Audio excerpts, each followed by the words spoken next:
Min b'rakkont viżiv, min b'rapport u min b'preżentazzjoni.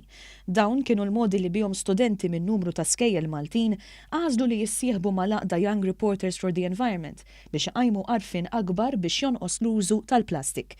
YRE Global irrikonoxxiet żewġ proġetti minn Malta, rakkont audiovisiv li nħadem f'kollaborazzjoni ma' skola fi Spanja u studju maħsub biex iħeġġeġ aktar persuni jixtru prodotti fair trade li jfisser li jkunu tkabru u ġew ippakjati b'mod li jħares l-ambjent. Tkellimna ma' Carlo Musco, student tal-arti kreattiva fl-Emcast, li spjega li l-ħolma tiegħu kienet li joħloq dokumentarju qasir dwar kif żewġ gvernijiet differenti qed jindirizzaw il-kwistjoni tal-użu tal-plastik. Basically, we tackled sustainable tourism. It was an international collaboration, so it was a joint collaboration between Malta and Spain. And Spanish students came here to Malta, and I went to Spain.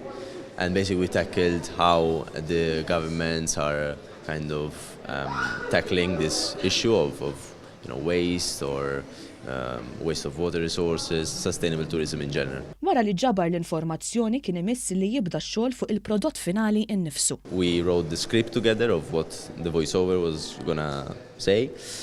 We filmed in Malta and Spain.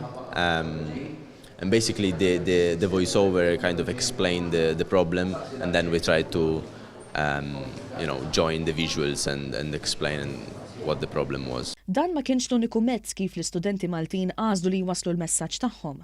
Marie-Therese Pavija, studenta Maltija oħra, għażlet li bi-studju teduka lill-konsumaturi dwar prodotti ferm aktar sostenibbli li jistgħu jinxtraw mis-suq. Infatti għamilna survey fuq kemm in-nies jafu fuq fair trade u l-persentaġġ ħareġ li n-nies ma tantx kienu jafu.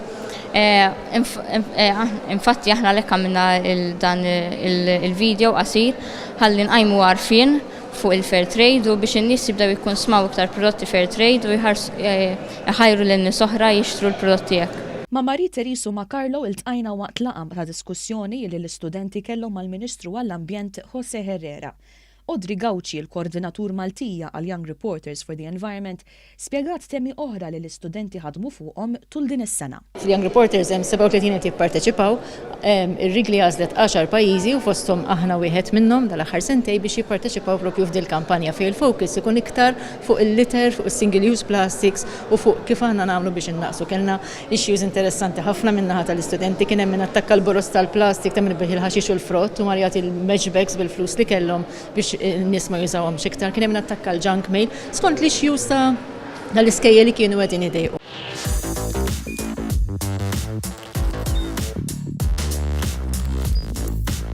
Idħol fuq one.com.mt u hemmhekk tista' tara l-programmi kollha li jxandru fuq One permezz ta' One Play.